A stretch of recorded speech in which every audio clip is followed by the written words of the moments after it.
Okay, dear students, today we are going to discuss about the reactivity of alkanes from chapter number 8 organic chemistry.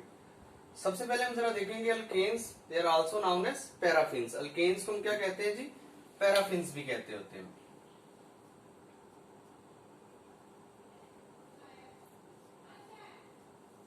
alkanes are also known as paraffins. हम देखेंगे कि इसको paraffins क्यों कहते हैं. हम इसकी हिस्ट्री में जाएंगे. हिस्ट्री में अगर देखा जाए तो paraffin itself derived from two Latin word. ठीक है, दो लतीनी लफ्जों से मिलकर बना हुआ है. वर्ड पैरा, जो पैरा लफ्ज है वो निकला हुआ है वर्ड पैरम से. ठीक है, कहां से डिराइव्ड है? पैरम से. और लफ्ज अफिन्स इटसेल्फ एक लैटिन वर्ड है. ठीक है, पैरा जो फिन्स है वो भी इटसेल्फ एक लैटिन वर्ड है. यहां पे मैं लिख देता हूं जी फिन्स. ठीक है, अब इनके मीनिंग जरा देख लेते हैं. पैरम के जो मीनिंग लैटिन में है वो इसके टू मीनिंग्स आते हैं हम जो लेते हैं खास तौर पे. ठीक है, एक हम इसको लिटिल कहते हैं, दूसरा इसका मीनिंग होता है लेस. ठीक है, पैरा का मीनिंग क्या होता है? पैरम का लिटिल, और दूसरा मीनिंग हम इसका क्या ले रहे होते हैं? लेस. सिमिलरली अगर हम फिन्स की बात करें तो फिन्स के भी टू मीनिंग आते हैं हमारे पास. एक इसका मीनिंग हम लेते हैं फिनिटी, दूसरा इसका मीनिंग होता है रिएक्टिविटी. तो इसका मतलब हमें पता चला कि अल्केन्स को जो हम पैराफिन्स कहते हैं, अल्केन्स और पैराफिन्स, दे इसका जो मीनिंग होता है वो होता है लेस अफिनिटी या लिटिल अफिनिटी या लेस रिएक्टिविटी और लिटिल रिएक्टिविटी. इसका मतलब हम शॉर्टकट ये कह सकते हैं अल्केन्स और paraffins they are less reactive.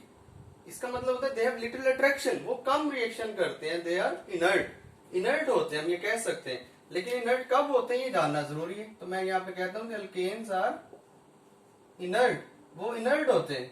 अब इनर्ट का मतलब होता है अनरिएक्टिव. इनर्ट होते हैं किसकी तरफ? इनर्ट टुवर्ड्स, अगर मैं यहाँ पे लिख दूं टुवर्ड्स एसिड्स, एसिड के साथ रिएक्ट नहीं करते. They are inert towards alkalies. ठीक है, अल्कलीज हम बेसिस को कहते हैं, बेसिस के साथ नॉर्मल रिएक्ट नहीं करते. और they are inert toward oxidising agent, O for oxidising, A for agent, and reducing agent. ये हमारे पास आयनिक रिएजेंट है जिनके साथ ये अल्केन्स इनर्ट होते हैं. इनर्ट कब होते हैं? कंडीशन वो बताता है जब आपकी नॉर्मल कंडीशंस होती हैं, ऑर्डिनरी कंडीशंस होती हैं, जब कंडीशंस ऑर्डिनरी होती हैं. बट अगर आप इनकी कंडीशंस इनको सूटेबल दे दें, अगर मैं यहाँ पे बात कर दूं अंडर सूटेबल कंडीशंस, और अगर मैं यहाँ पे लिख देता जी अंडर सूटेबल कंडीशंस, ठीक है, अल्केन्स इनर्ट से क्या हो सकते हैं? रिएक्टिव हो सकते हैं. ठीक है, अगर इसको मैं यहाँ पे चले सर्कल कर देता हूं, इनकी सूटेबल कंडीशंस कौन सी हो सकती हैं? दो सूटेबल कंडीशंस हैं इनकी. आप क्या कर दें? आप टेम्परेचर को हाई कर दें, टेम्परेचर को हाई कर दें, इंक्रीज कर दें, अपवर्ड एरो का मतलब इंक्रीज कर दें. सेकंड, आप इनको सनलाइट या अल्ट्रावायलेट दे दें. अल्ट्रावायलेट मैं लिख दूं या यहाँ पे क्या लिख दूं जी? सनलाइट. तो सनलाइट की प्रेजेंस में क्या होगा? अल्केन्स रिएक्टिव हो सकते हैं. सनलाइट करती क्या है? सनलाइट बनाती है इनके फ्री रेडिकल्स. ठीक है, फ्री रेडिकल्स बनते हैं.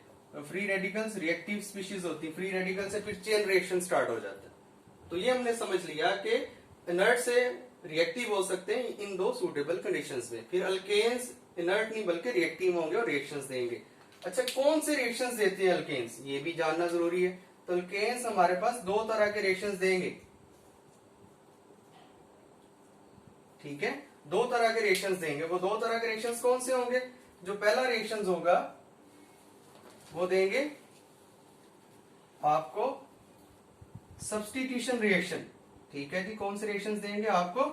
सब्स्टिट्यूशन. यहां पे मैं लिख देता हूं, यहां पे अगर विजिबल है. ठीक है, अल्केन्स पहला रिएक्शन जो देंगे वो सब्स्टिट्यूशन रिएक्शन. अब सब्स्टिट्यूशन का मतलब होता है रिप्लेसमेंट रिएक्शंस. ये नंबर 1 रिएक्शंस हो गया. और दूसरी तरह के जो रिएक्शंस हो सकते हैं वो हो सकते हैं जी थर्मल एंड कैटालिटिक रिएक्शंस. ये दो तरह के रिएक्शंस हम फर्दर डिटेल के साथ पढ़ेंगे आने वाली वीडियोस में, बट हम इसको कंटिन्यू करते हैं नेक्स्ट बोर्ड पे। ओके, हम फर्दर कंटिन्यू करते हैं रिएक्टिविटी ऑफ अल्केन में से। तो बेटा इसमें से एक बहुत इंपॉर्टेंट शॉर्ट क्वेश्चन आता है आपके फाइनल एग्जाम्स में। क्या क्वेश्चन है? Why alkanes are less reactive. ये तकरीबन सारे बोर्ड्स में हर साल आने वाला क्वेश्चन है, why alkanes are less reactive. अभी अभी हमने पढ़ा alkanes are also known as paraffins, और पैराफिन्स के मीनिंग क्या होते हैं? Less reactive. तो इसका आंसर हम जानते हैं कि लेस रिएक्टिव क्यों होते हैं। जब भी कोई वाई वाला क्वेश्चन आ जाए तो बेटा इसका आंसर आपकी जो रिक्वायरमेंट होती है एग्जाम्स में वो आप बतानी होती है आपकी, इसकी रीजंस। आप इसका आंसर आप रीजन में बताएंगे। तो पहली क्या रीजन होती है इसको देख लेते हैं। First reason is non polar nature. Non polar nature किसकी? Of alkanes. Alkanes are non polar in nature. अब नॉन पोलर क्यों होते हैं इसकी वजह जानते हैं, ठीक है, रीजन है ना। तो नॉन पोलर होने की रीजन क्या है? हमें पता है alkanes are made up of only carbon and hydrogen. Alkane किससे मिलकर बने हुए? कार्बन और हाइड्रोजन से। मैं यहां पे लिख देता हूं जी, कार्बन से मिलके बने और किससे मिलके बने हुए? हाइड्रोजन से, ठीक है। अब कार्बन और हाइड्रोजन से मिलके बने तो अब इनकी डिस्कस करेंगे इलेक्ट्रोनेगेटिविटी। अब कार्बन की जो इलेक्ट्रोनेगेटिविटी होती है, ठीक है, वो इलेक्ट्रोनेगेटिविटी कार्बन की होती है 2.5। अगर हाइड्रोजन की इलेक्ट्रोनेगेटिविटी को हम जरा देखें, वो होती है जी E for N for negativity 2.1। ये आपको वैल्यूज याद करनी पड़ेगी। अब इनकी इलेक्ट्रोनेगेटिविटी इतनी आ गई, क्लियर हो गया, ठीक है। अब इलेक्ट्रोनेगेटिविटी इतनी है, अगर हम इनका निकाले electronegative difference, electronegative difference, delta का मतलब डिफरेंस। इलेक्ट्रोनेगेटिव डिफरेंस ये होता है कि हायर वैल्यू में से 2.5 में से 2.1 को माइनस करेंगे, आंसर आएगा 0.4। क्लियर हो गया? अच्छा, अब यहां पे मैं एक चीज लिख देता हूं, ये आपने अब याद कर लेना है, इसको आप समझ लें, आपके लिए बहुत इंपॉर्टेंट चीज है। इसको मैं नोट की हेडिंग दे देता हूं, ठीक है, इसको आपने नोट कर लेना है। क्या चीज होती है कि दोज कंपाउंड अगर उनका इलेक्ट्रोनेगेटिव डिफरेंस कितना हो, इस रेंज में हो, 0.0 से लेके 0.5 तक आ रहा हो, तो वो कंपाउंड्स क्या कहलाते हैं? वो नॉन पोलर कंपाउंड्स कहलाते हैं, ठीक है। तो इसका तो डिफरेंस हमारे पास 0.5 की रेंज में आ रहा है, 0.4 आ रहा है, 5 से लेस आ रहा है, इसका मतलब अल्केन्स आर नॉन पोलर। और इस नॉन पोलर होने की वजह से दे आर इनर्ट, ये भी अभी मैंने बताया था, ये इनर्ट हो जाते हैं, ये रिएक्ट नहीं करते। इनर्ट टुवर्ड्स किसकी तरफ इनर्ट हो जाते हैं? आयनिक रिएजेंट की तरफ, ठीक है, आयनिक रिएजेंट्स की तरफ इनर्ट हो जाते हैं। आयनिक रिएजेंट्स कौन से होते हैं? एसिड, अल्कलीस, अभी आपको मैं बता के आ चुका हूं। ये तो एक रीजन आपने जानी, that is non polar nature of alkanes. Second जो रीजन आती है, that is inertness of sigma bond.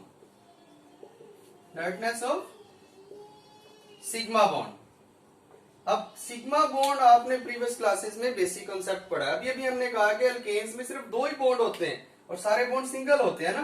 तो एक बॉन्ड होगा उसमें जी कौन कौन सा? कार्बन टू कार्बन बॉन्ड, और दूसरा होता है कार्बन टू हाइड्रोजन बॉन्ड। ये दो तरह के बॉन्ड हो सकते हैं हमारे पास, क्लियर है जी। अब दोनों बॉन्ड सिंगल्स हैं और सिंगल बॉन्ड्स कौन से कहलाते हैं? Sigma bond. अब सिग्मा बॉन्ड्स के जो इलेक्ट्रॉन्स हैं, ये वाले इलेक्ट्रॉन्स की अगर मैं बात कर लूं, दे आर इक्वली शेयर्ड। इस कार्बन का एक न्यूक्लियस उसको अपनी तरफ जितना अट्रैक्ट कर रहा है, दूसरी कार्बन भी उसको उतना ही अट्रैक्ट कर रही है, तो दे आर इक्वली शेयर्ड। तो मैं इसको यहाँ पे लिख देता हूँ, दे आर इक्वली शेयर, दोनों इसको इक्वली शेयर कर रहे हैं, जिसकी वजह से ये बॉन्ड हो जाता है tightly bound.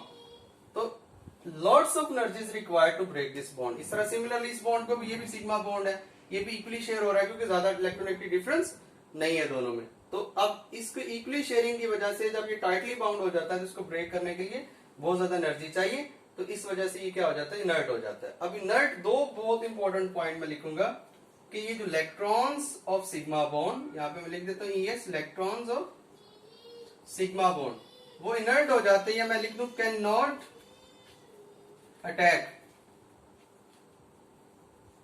Can not attack, और किस पे अटैक नहीं कर सकते? इलेक्ट्रोफाइल पे, किसी भी इलेक्ट्रोफाइल पे अटैक नहीं कर सकते। अब इलेक्ट्रोफाइल क्या होता है? इलेक्ट्रॉन लविंग, इलेक्ट्रॉन डेफिशिएंट जो चीज है उन पे ये अटैक नहीं कर सकते। या मैं एक और टर्म यहाँ पे लिखता हूं, दूसरा पॉइंट, न्यूक्लियोफाइल।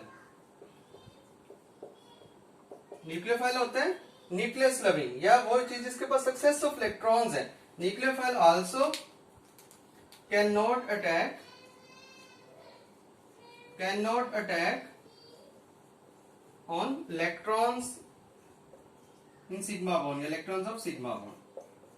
ये दो बातें आपने पॉइंट समझ लेने हैं कि ये जो सिग्मा बॉन्ड के इलेक्ट्रॉन्स हैं, जो इसको मैं रेज भी कर देता हूँ, सिग्मा बॉन्ड के जो इलेक्ट्रॉन्स हैं वो किसी भी इलेक्ट्रॉन डेफिशिएंट इलेक्ट्रोफाइल पे अटैक नहीं करेंगे, और कोई भी न्यूक्लियोफाइल जिसके पास इलेक्ट्रॉन्स है वो इन इलेक्ट्रॉन्स पे अटैक नहीं कर सकता। इसको कहते हैं inertness of sigma bond. Sigma bond दो टर्म्स, इलेक्ट्रोफाइल न्यूक्लियोफाइल, बहुत इंपॉर्टेंट है। जिन बच्चों को यहाँ पे डिटेल में समझ नहीं आई, इसके लिए मैंने एक अलग वीडियो बनाई है, तो इस वीडियो की डिस्क्रिप्शन में मैं उसका लिंक ऐड कर दूंगा। राइट, आपने वो वीडियो देखनी है तो आपको ज्यादा क्लियर हो जाएगा। तो बहरहाल ये आपने देखा, दो रीजन है, non polar nature of alkanes and inertness of sigma bond की वजह से alkanes are less reactive, they are also known as paraffins.